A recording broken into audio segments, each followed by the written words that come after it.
Chapter 16. Too Full of Adventure to be Briefly Described. There is no month in the whole year in which nature wears a more beautiful appearance than in the month of August. Spring has many beauties, and May is a fresh and blooming month, but the charms of this time of year are enhanced by their contrast with the winter season. August has no such advantage.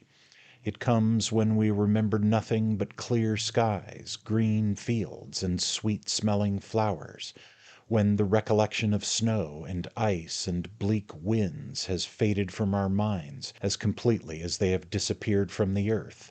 And yet what a pleasant time it is! Orchards and cornfields ring with the hum of labor. Trees bend beneath the thick clusters of rich fruit which bow their branches to the ground, and the corn, piled in graceful sheaves, or waving in every light breath that sweeps above it, as if it wooed the sickle, tinges the landscape with a golden hue. A mellow softness appears to hang over the whole earth. The influence of the season seems to extend itself to the very wagon, whose slow motion across the well-reaped field is perceptible only to the eye, but strikes with no harsh sound upon the ear. As the coach rolls swiftly past the fields and orchards which skirt the road, groups of women and children, piling the fruit in sieves or gathering the scattered ears of corn, pause for an instant from their labor, and shading the sunburned face with a still browner hand, gaze upon the passengers with curious eyes, while some stout urchin, too small to work, but too mischievous to be left at home, scrambles over the side of the basket in which he has been deposited for security, and kicks and screams with delight. The reaper stops in his work and stands with folded arms, looking at the vehicle as it whirls past, and the rough cart horses bestow a sleepy glance upon the smart coach team, which says as plainly as a horse's glance can, "It's all very fine to look at, but slow going over a heavy field is better than warm work like that upon a dusty road, after all." You cast a look behind you as you turn a corner of the road. The women and children have resumed their labor. The reaper once more stoops to his work. The cart horses have moved on, and all are again in motion. The influence of a scene like this was not lost upon the well-regulated mind of Mr. Pickwick. Intent upon the resolution he had formed of exposing the real character of the nefarious Jingle, in any quarter in which he might be pursuing his fraudulent designs, he sat at first taciturn and contemplative, brooding over the means by which his purpose could be best attained. By degrees his attention grew more and more attracted by the objects around him, and at last he derived as much enjoyment from the ride as if it had been undertaken for the pleasantest reason in the world. "Delightful prospect, Sam," said Mr. Pickwick. "Beats the chimbley pot, sir," replied Mr. Weller, touching his hat. "I suppose you have hardly seen anything but chimney pots and bricks and mortar all your life, Sam," said Mr. Pickwick, smiling. "I warn't always a boots, sir," said Mr. Weller, with a shake of the head. "I was a waggoner's boy once." "When was that?" inquired Mr. Pickwick. "When I was first pitched neck and crop into the world to play at leap-frog with its troubles," replied Sam. "I was a carrier's boy at startin', then a waggoner's, then a helper, then a boots. Now I'm a gemleman's servant. I shall be a gemleman myself one of these days, perhaps, with a pipe in my mouth, and a summer house in the back garden. Who knows? I shouldn't be surprised for one." "You are quite a philosopher, Sam," said Mr. Pickwick. "It runs in the family, I believe, sir," replied Mr. Weller. "My father's werry much in that line now. If my mother-in-law blows him up, he whistles. She flies in a passion and breaks his pipe. He steps out and gets another. Then she screams werry loud and falls into 'sterics, and he smokes werry comfortably till she comes to again. That's philosophy, sir, ain't it?" "A very good substitute for it, at all events," replied Mr. Pickwick, laughing. "It must have been of great service to you in the course of your rambling life, Sam." "Service, sir!" exclaimed Sam. "You may say that. Arter I run away from the carrier, and afore I took up with the wagoner, I had unfurnished lodgings for a fortnight." "Unfurnished lodgings," said Mr. Pickwick. "Yes, the dry arches of Waterloo Bridge. Fine sleeping place, within 10 minutes' walk of all the public offices, only if there is any objection to it, it is that the sitivation's rather too airy. I see some queer sights there." "Ah, I suppose you did," said Mr. Pickwick, with an air of considerable interest. "Sights, sir," resumed Mr. Weller, "as 'ud penetrate your benevolent heart and come out on the other side. You don't see the reg'lar wagrants there, trust 'em, they knows better than that. Young beggars, male and female, as hasn't made a rise in their profession, takes up their quarters there sometimes. But it's generally the worn out, starving, houseless creatures as roll themselves in the dark corners of them lonesome places. Poor creatures as ain't up to the twopenny rope." "And pray, Sam, what is the twopenny rope?" inquired Mr. Pickwick. "The twopenny rope, sir," replied Mr. Weller, "is just a cheap lodging house where the beds is twopence a night." "What do they call a bed a rope for?" said Mr. Pickwick. "Bless your innocence, sir, that ain't it," replied Sam. "Ven the lady and gemleman as keeps the hotel first begun business, they used to make the beds on the floor, but this wouldn't do at no price, 'cause instead o' taking a moderate 2 pen'orth o' sleep, the lodgers used to lie there half the day. So now they has 2 ropes, about 6 foot apart and 3 from the floor, which goes right down the room, and the beds are made of slips of coarse sacking stretched across 'em." "Well," said Mr. Pickwick. "Well," said Mr. Weller, "the adwantage o' the plan's hobvious. At 6 o'clock every morning they let go the ropes at one end, and down falls the lodgers. Consequence is, that being thoroughly waked, they get up werry quietly and walk away." "Beg your pardon, sir," said Sam, suddenly breaking off in his loquacious discourse, "is this Bury St. Edmunds?" "It is," replied Mr. Pickwick. The coach rattled through the well-paved streets of a handsome little town, of thriving and cleanly appearance, and stopped before a large inn situated in a wide open street, nearly facing the old abbey. "And this," said Mr. Pickwick, looking up, "is the Angel. We alight here, Sam. But some caution is necessary. Order a private room, and do not mention my name. You understand?" "Right as a trivet, sir," replied Mr. Weller, with a wink of intelligence, and having dragged Mr. Pickwick's portmanteau from the hind boot, into which it had been hastily thrown when they joined the coach at Eatanswill, Mr. Weller disappeared on his errand. A private room was speedily engaged, and into it Mr. Pickwick was ushered without delay. "Now, Sam," said Mr. Pickwick, "the first thing to be done is to—" "Order dinner, sir," interposed Mr. Weller. "It's werry late, sir." "Ah, so it is," said Mr. Pickwick, looking at his watch. "You are right, Sam. And if I might adwise, sir," added Mr. Weller, "I'd just have a good night's rest arterwards, and not begin inquiring arter this here deepin till the mornin'. There's nothing so refreshin' as sleep, sir, as the servant girl said afore she drank the egg cupful of laudanum." "I think you are right, Sam," said Mr. Pickwick, "but I must first ascertain that he is in the house, and not likely to go away." "Leave that to me, sir," said Sam. "Let me order you a snug little dinner, and make my inquiries below while it's a getting ready. I could worm every secret out of the boot's heart in 5 minutes, sir." "Do so," said Mr. Pickwick, and Mr. Weller at once retired. In half an hour Mr. Pickwick was seated at a very satisfactory dinner, and in 3/4 Mr. Weller returned with the intelligence that Mr. Charles Fitz-Marshall had ordered his private room to be retained for him until further notice. He was going to spend the evening at some private house in the neighbourhood, had ordered the boots to sit up until his return, and had taken his servant with him. Now, sir, argued Mr. Weller, when he had concluded his report, if I can get a talk with this here servant in the morning, he'll tell me all his master's concerns.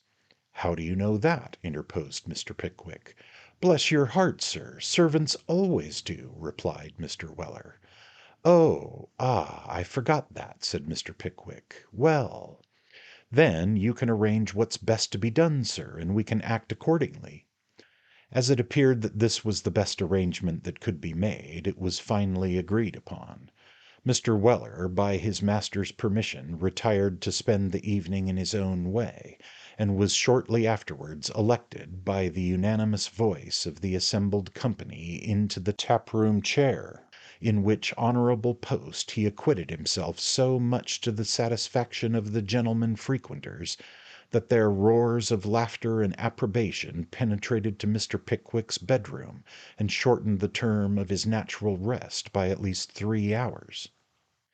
Early on the ensuing morning Mr. Weller was dispelling all the feverish remains of the previous evening's conviviality through the instrumentality of a halfpenny shower bath, having induced a young gentleman attached to the stable department, by the offer of that coin, to pump over his head and face until he was perfectly restored, when he was attracted by the appearance of a young fellow in mulberry-coloured livery, who was sitting on a bench in the yard, reading what appeared to be a hymn-book, with an air of deep abstraction, but who occasionally stole a glance at the individual under the pump, as if he took some interest in his proceedings nevertheless.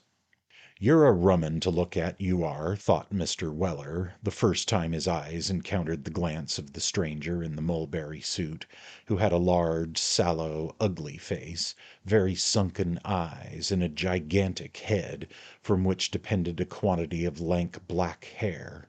"You're a rum 'un," thought Mr. Weller, and thinking this, he went on washing himself, and thought no more about him. Still the man kept glancing from his hymn-book to Sam, and from Sam to his hymn-book, as if he wanted to open a conversation. So at last Sam, by way of giving him an opportunity, said, with a familiar nod, "How are you, governor?" "I am happy to say I am pretty well, sir," said the man, speaking with great deliberation, and closing the book. "I hope you are the same, sir."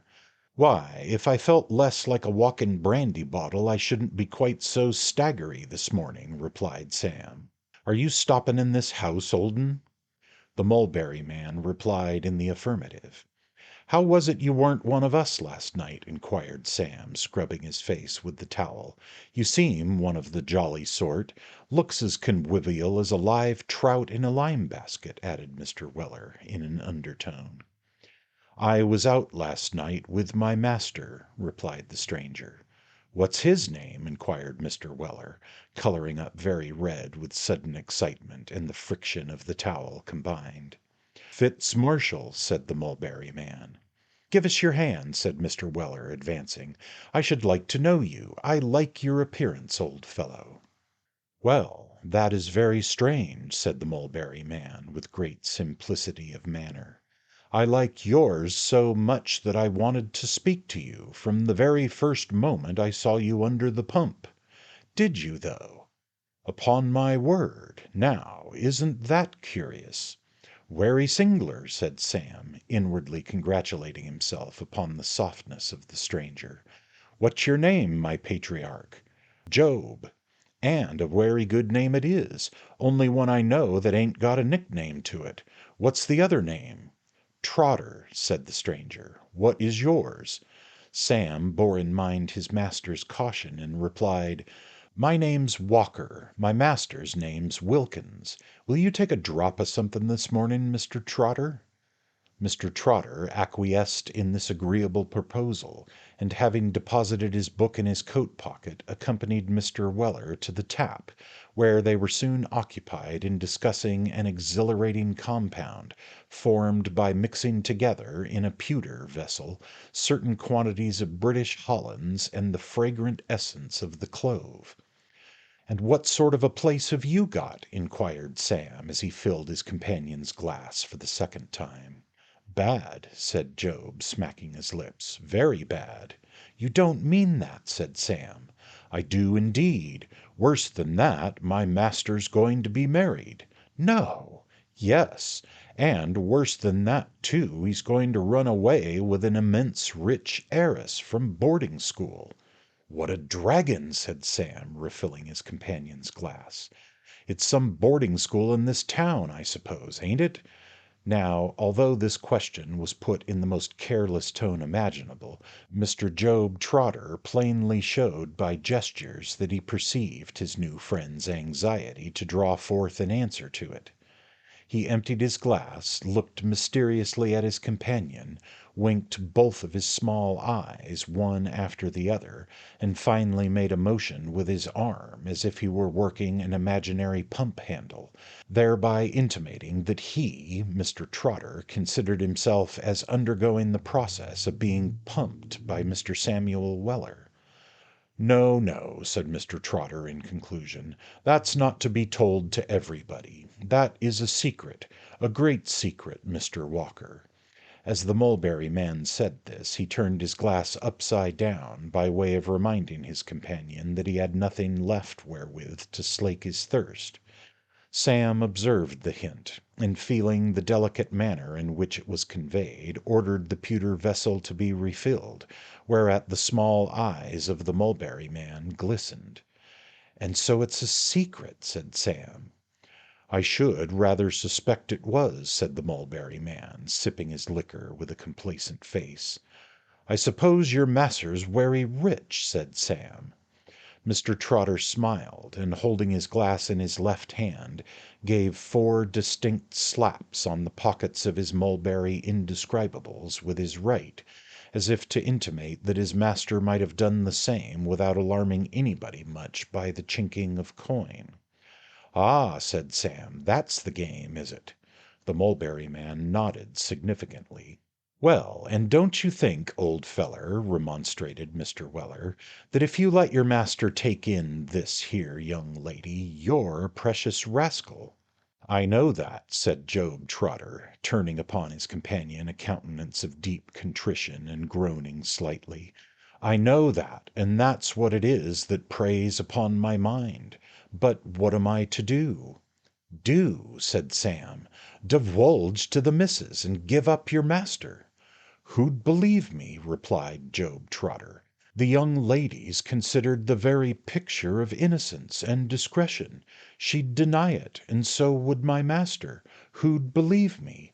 I should lose my place and get indicted for a conspiracy or some such thing. That's all I should take by my motion." "There's something in that," said Sam, ruminating. "There's something in that." "If I knew any respectable gentleman who would take the matter up," continued Mr. Trotter, "I might have some hope of preventing the elopement, but there's the same difficulty, Mr. Walker, just the same. I know no gentleman in this strange place, and 10 to 1 if I did whether he would believe my story." "Come this way," said Sam, suddenly jumping up and grasping the mulberry man by the arm. "My masser's the man you want, I see."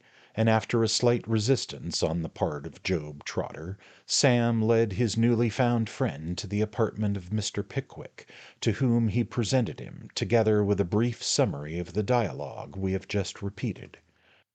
"I am very sorry to betray my master, sir," said Job Trotter, applying to his eyes a pink checked pocket handkerchief about 6 inches square. "The feeling does you a great deal of honour," replied Mr. Pickwick, "but it is your duty, nevertheless." "I know it is my duty, sir," replied Job, with great emotion. "We should all try to discharge our duty, sir, and I humbly endeavour to discharge mine, sir. But it is a hard trial to betray a master, sir, whose clothes you wear, and whose bread you eat, even though he is a scoundrel, sir." "You are a very good fellow," said Mr. Pickwick, much affected, "an honest fellow." "Come, come," interposed Sam, who had witnessed Mr. Trotter's tears with considerable impatience, "blow this 'ere water cart business. It won't do no good, this won't." "Sam," said Mr. Pickwick reproachfully, "I am sorry to find that you have so little respect for this young man's feelings." "His feelin's is all werry well, sir," replied Mr. Weller, "and as they're so werry fine, and it's a pity he should lose 'em, I think he'd better keep 'em in his own bosom than let 'em ewaporate in hot water, specially as they do no good. Tears never yet wound up a clock, or worked a steam engine. The next time you go out to a smoking party, young fellow, fill your pipe with that 'ere reflection, and for the present just put that bit of pink gingham into your pocket.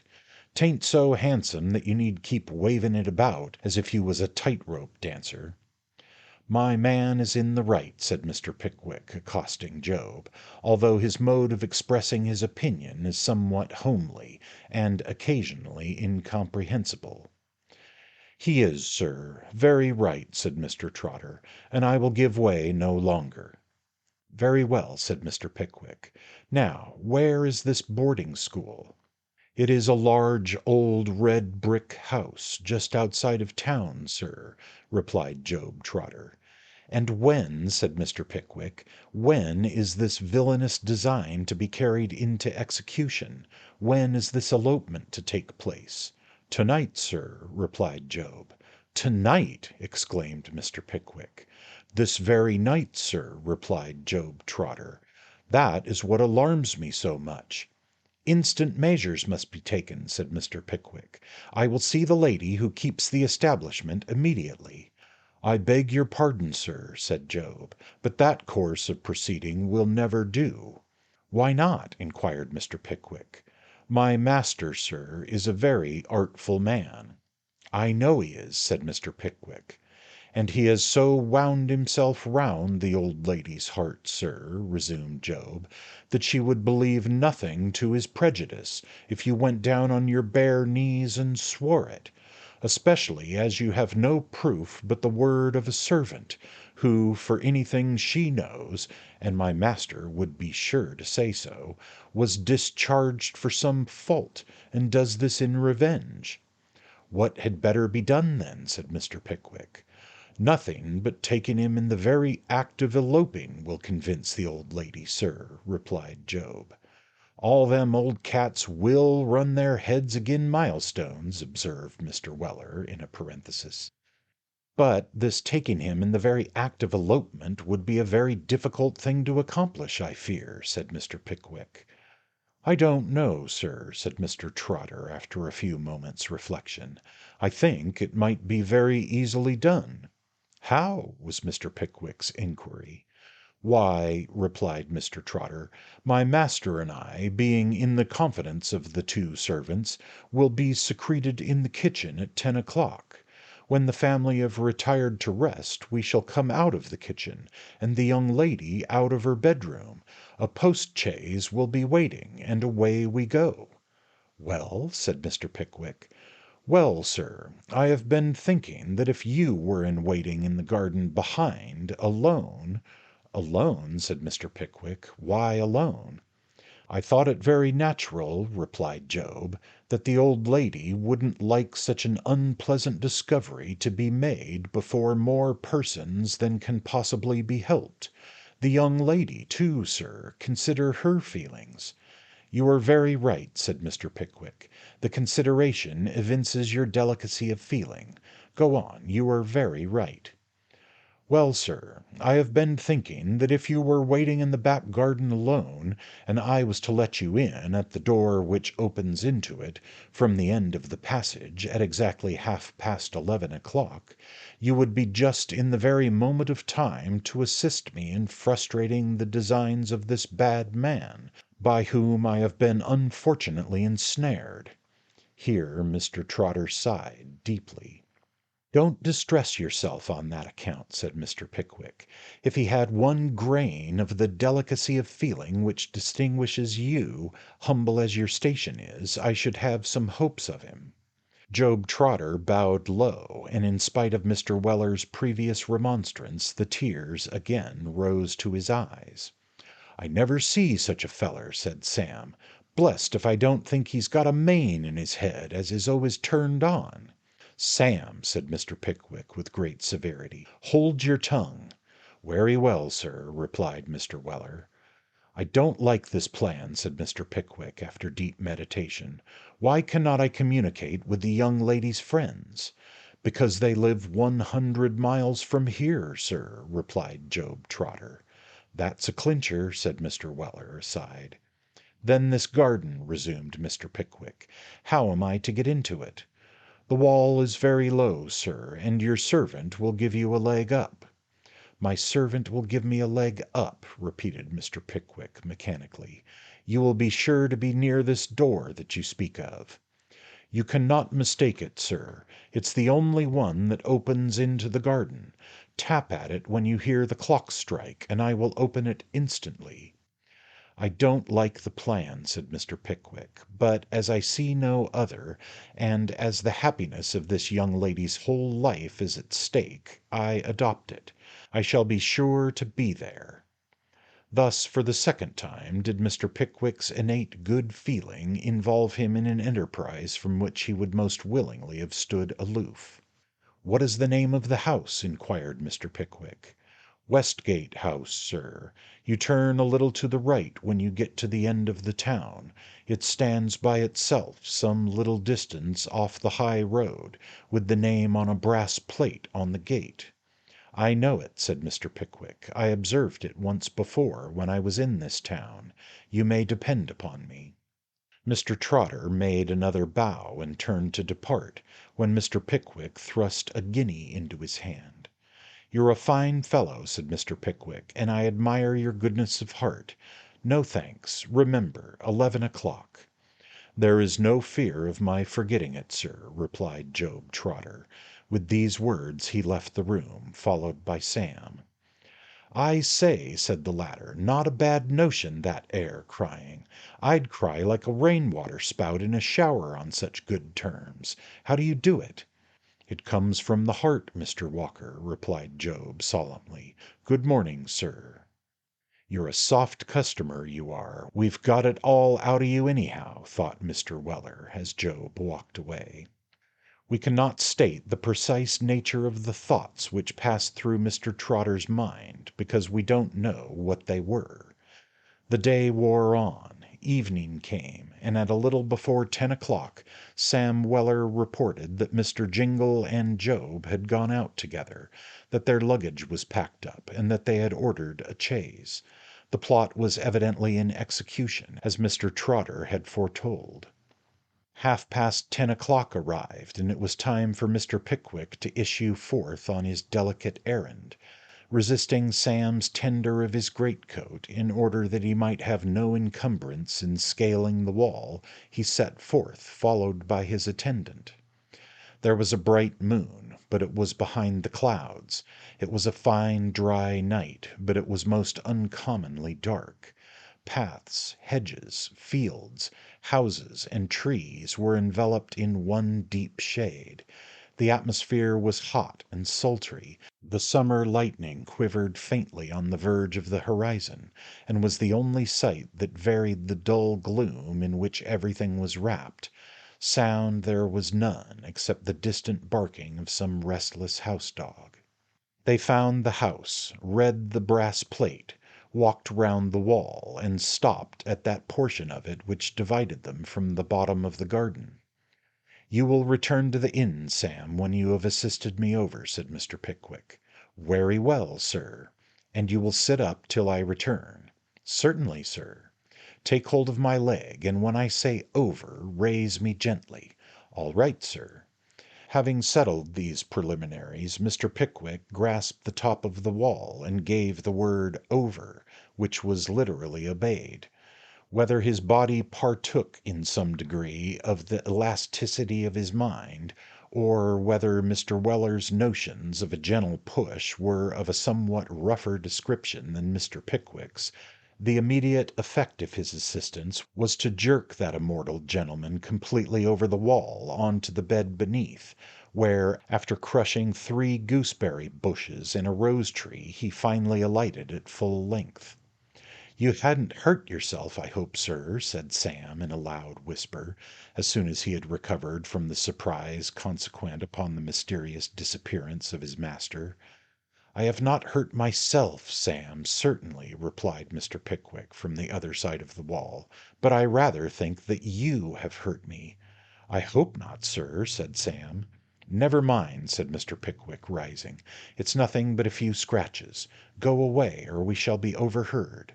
Good bye, sir. Good bye." With stealthy steps Sam Weller departed, leaving Mr. Pickwick alone in the garden. Lights occasionally appeared in the different windows of the house, or glanced from the staircases, as if the inmates were retiring to rest. Not caring to go too near the door until the appointed time, Mr. Pickwick crouched into an angle of the wall and awaited its arrival. It was a situation which might well have depressed the spirits of many a man. Mr. Pickwick, however, felt neither depression nor misgiving.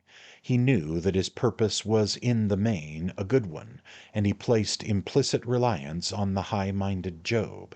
It was dull, certainly, not to say dreary, but a contemplative man can always employ himself in meditation. Mr. Pickwick had meditated himself into a doze when he was roused by the chimes of the neighboring church ringing out the hour, 11:30. "That's the time," thought Mr. Pickwick, getting cautiously to his feet. He looked up at the house. The lights had disappeared, and the shutters were closed. All in bed, no doubt. He walked on tiptoe to the door and gave a gentle tap. 2 or 3 minutes passing without any reply, he gave another tap rather louder, and then another rather louder than that. At length the sound of feet was audible upon the stairs, and then the light of a candle shone through the keyhole of the door.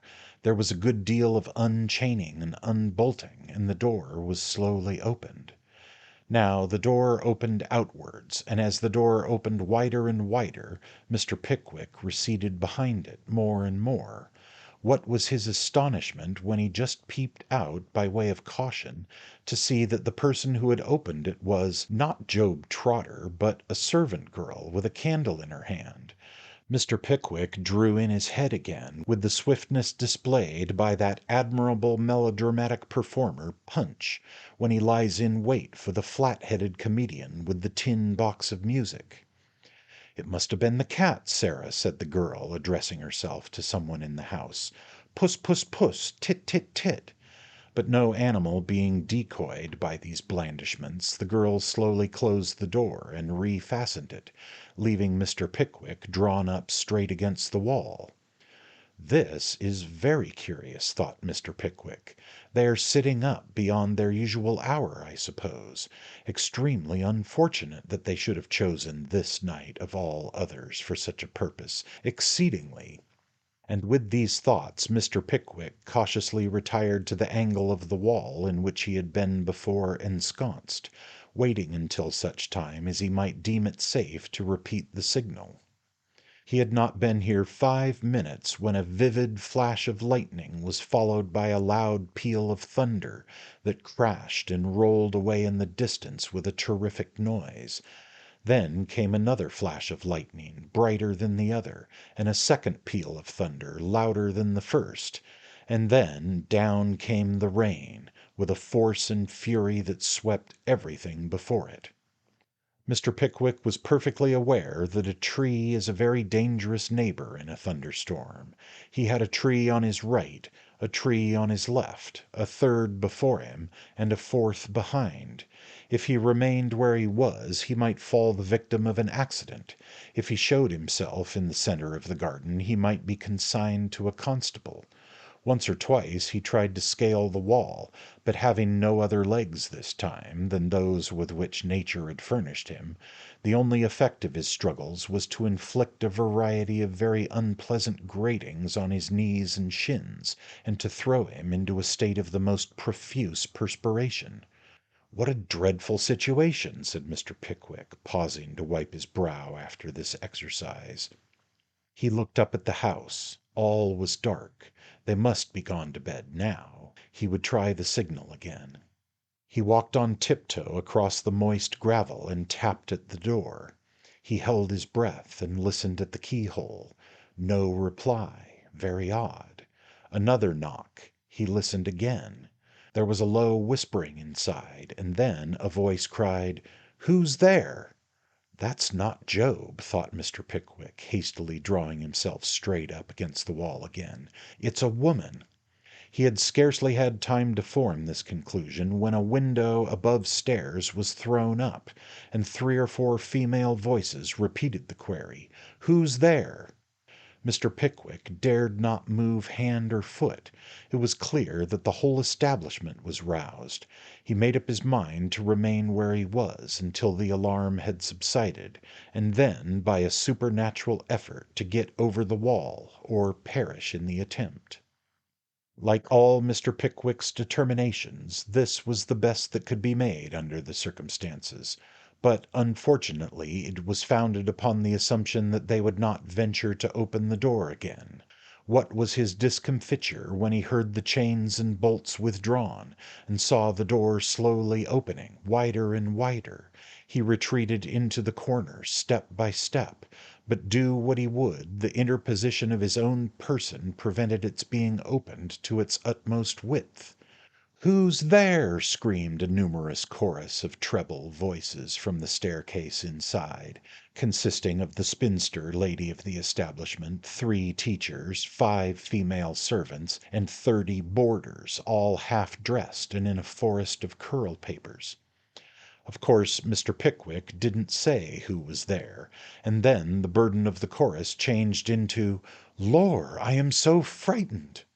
"Cook," said the Lady Abbess, who took care to be on the top stair, the very last of the group. "Cook, why don't you go a little way into the garden?" "Please, ma'am, I don't like," responded the cook. "Lor, what a stupid thing that cook is," said the 30 boarders. "Cook," said the Lady Abbess, with great dignity, "don't answer me, if you please. I insist upon your looking into the garden immediately." Here the cook began to cry, and the housemaid said it was a shame, for which partisanship she received a month's warning on the spot. "Do you hear, cook?" said the Lady Abbess, stamping her foot impatiently. "Don't you hear your missus, cook?" said the 3 teachers. "What an impudent thing that cook is," said the 30 boarders. The unfortunate cook, thus strongly urged, advanced a step or two, and holding her candle just where it prevented her from seeing at all, declared there was nothing there, and it must have been the wind. The door was just going to be closed in consequence, when an inquisitive boarder, who had been peeping between the hinges, set up a fearful screaming, which called back the cook and housemaid, and all the more adventurous, in no time. "What is the matter with Miss Smithers?" said the Lady Abbess, as the aforesaid Miss Smithers proceeded to go into hysterics of 4 young lady power. "Lor, Miss Smithers, dear," said the other 29 boarders. "Oh, the man behind the door!" screamed Miss Smithers.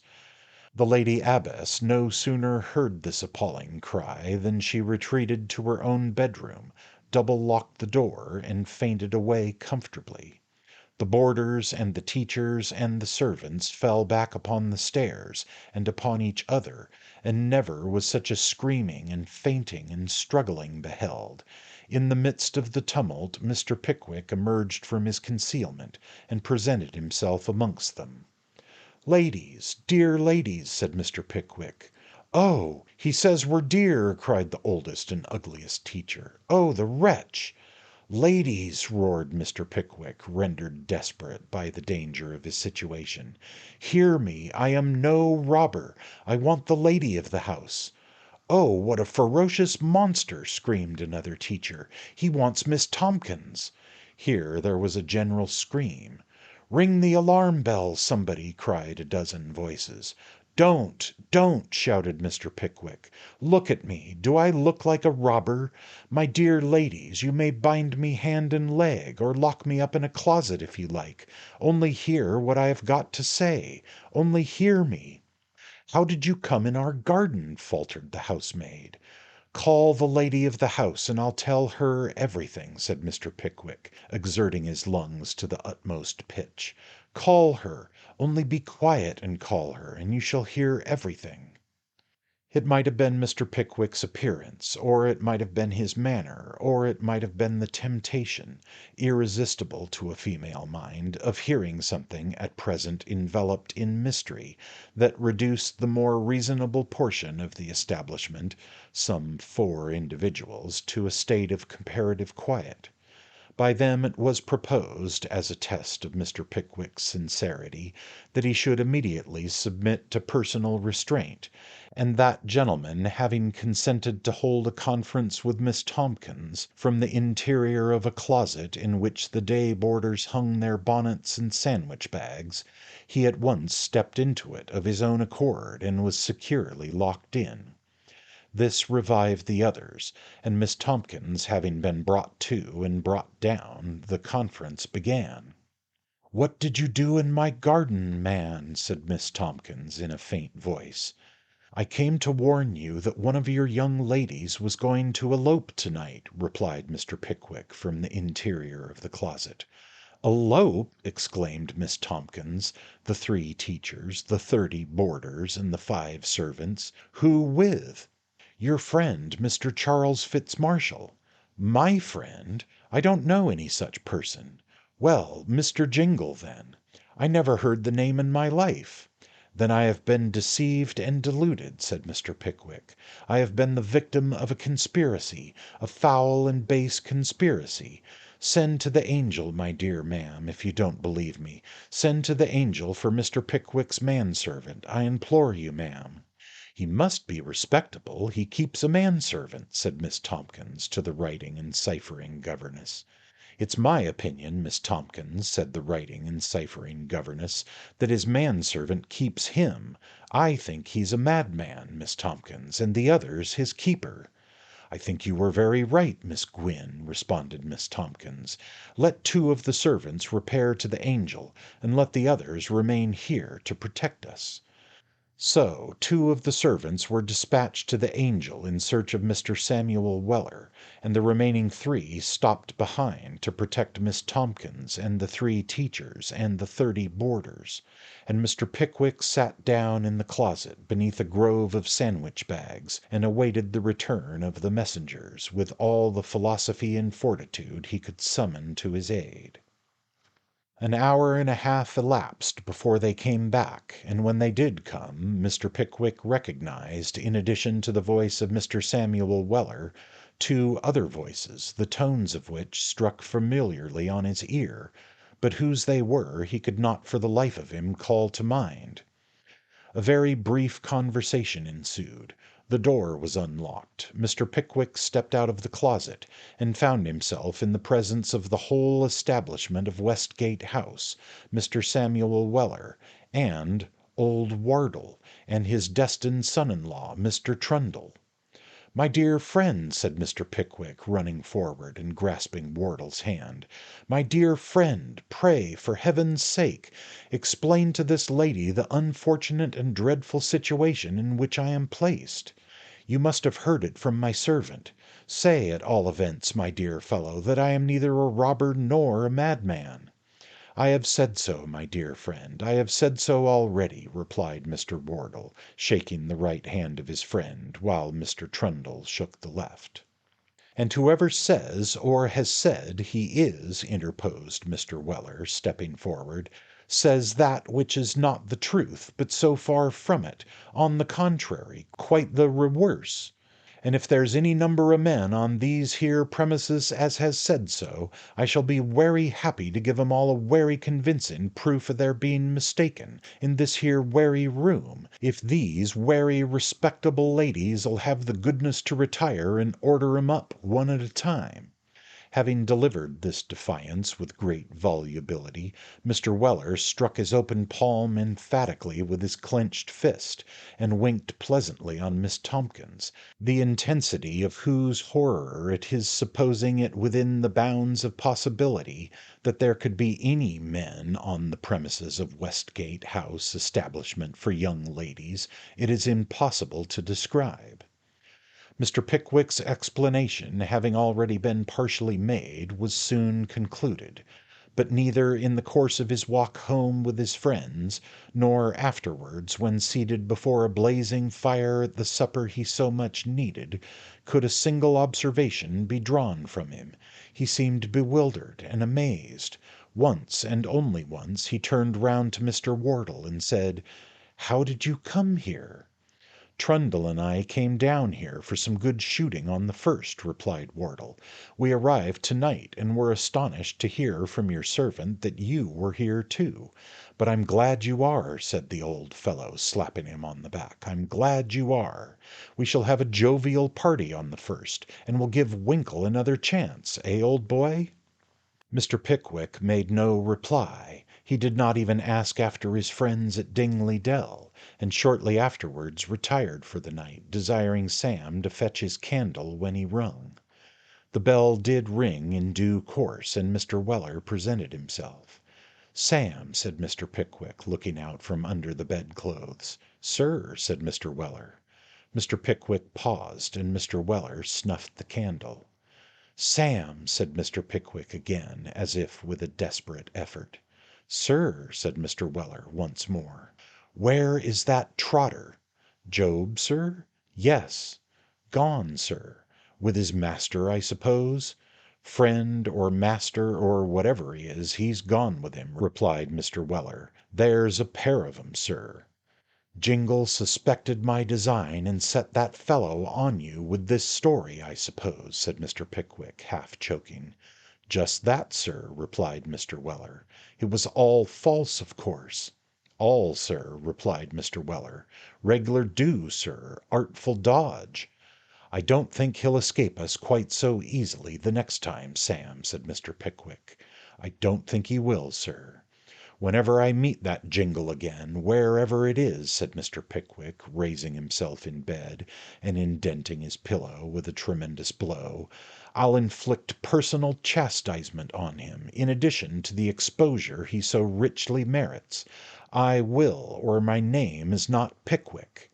"And whenever I catches hold of that there melancholy chap with the black hair," said Sam, "if I don't bring some real water into his eyes for once in a way, my name ain't Weller. Good night, sir."